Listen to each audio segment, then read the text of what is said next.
it's Super Tuesday, and that means more than a dozen states across the U.S. are voting for their presidential nominee. Texas, Georgia and Virginia are among the key battlegrounds, and as Kilmeny Duchardt reports, the results could be a deciding day in American politics. There's a saying among Republicans, if you want to win the White House, you have to win Virginia. That's because it's a swing state, and that's why Donald Trump is here. I love you. Get out and vote, vote, vote, vote. The billionaire businessman is riding a wave of popularity after winning 3 consecutive Republican contests. Let's move our country forward. And so too is Hillary Clinton, who is leading the polls for the Democrats in Virginia. Both Trump and Clinton have emerged as frontrunners. And they're hoping to consolidate that position on Super Tuesday, when 13 states and 1 U.S. territory hold nominating contests. The biggest prize for both parties is Texas, which will award the largest number of delegates.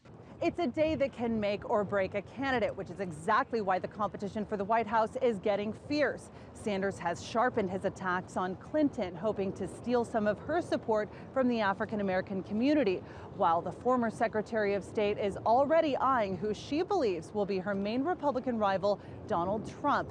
But it's the Republican campaign which has taken on a much uglier tone. And I actually thought that Ted Cruz was a liar, but Rubio is worse. I mean, he's worse. He's just a big talker and a yapper and a guy who's been able to manipulate the media and get a lot of attention. And he's a good con man. The stakes are high. 595 Republican delegates are up for grabs on Super Tuesday. That's nearly half the number of delegates that a Republican candidate needs to win the nomination. In the Republican Party right now, Donald Trump is clearly the standard bearer, and the other 2 candidates, Cruz or Rubio, or even the other 2 beyond them that are still in this race, Kasich and others, probably don't have a chance to catch up to him. Democrats, on the other hand, are competing for 1,004 delegates on Tuesday. A candidate needs 2,383 delegates to clinch the party's nomination. Alabama, Arkansas, Texas, Hillary Clinton will do very well.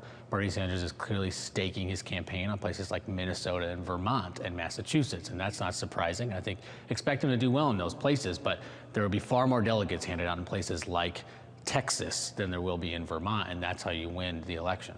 If there's a large turnout, I think we're going to do just fine. For these candidates, a Super Tuesday win may not necessarily guarantee the nomination, but it could put the frontrunners out of reach. Kilmeny Duchardt, TRT World, Washington. Well, let's cross live now to the US and speak to Kilmeny Duchardt, who's at a polling station in Virginia where people have already started placing their ballots. So, Kilmeny, what are we expecting out of Virginia?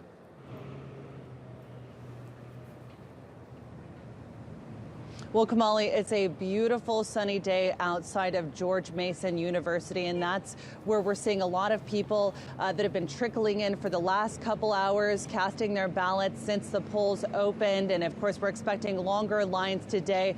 But Virginia is a key battleground state in Super Tuesday for Democrats and Republicans. That's because it has the 3rd largest number of delegates up for grabs in this contest. And certainly candidates have been heavily competing for delegates in this state, particularly Republicans who are trying to catch up with frontrunner Donald Trump, who is leading the polls here with 41%. Behind him, you have Marco Rubio with 27%, and then you have Ted Cruz with 14%. And let me tell you something, that's actually good news for Donald Trump, because as long as Cruz and Rubio stay in this race, they're going to continue to split the anti-Trump vote.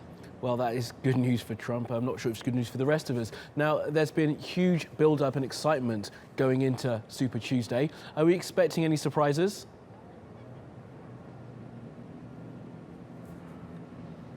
Well, Kamali, as you know, Super Tuesday is all a numbers game. It's very likely that Bernie Sanders is going to win quite a few states today, perhaps more than Clinton. But unfortunately, winning states does not get you the nomination. Winning delegates does. And Hillary is favored in a lot of these larger states. She's got a lot of these super delegates on her side. Super delegates are actually representatives from the party who can vote for any candidate they want, but they've actually pledged their support to Hillary. Even if the Sanders campaign does as well as it wants to today on Super Tuesday, it's still going to be running to catch up with Hillary, who's got a very sizable lead. But of course, the surprise today could be Texas. Texas is being coined as the crown jewel of Super Tuesday. That's because it's got the largest number of delegates out of all of the more than dozen states that are voting today. And in fact, Senator Ted Cruz is favored in Texas. But once again, surprise, this could be good news for Donald Trump, because if Cruz wins Texas, it could give him the confidence that he needs to stay in this race. We know Rubio's probably going to hang in there till March 15th when his home state of Florida votes. And as long as those two stay in the race, they're going to continue to split the Trump vote. And that is good news for Donald Trump. Well, Kilmeny, for now, thanks and have a super day.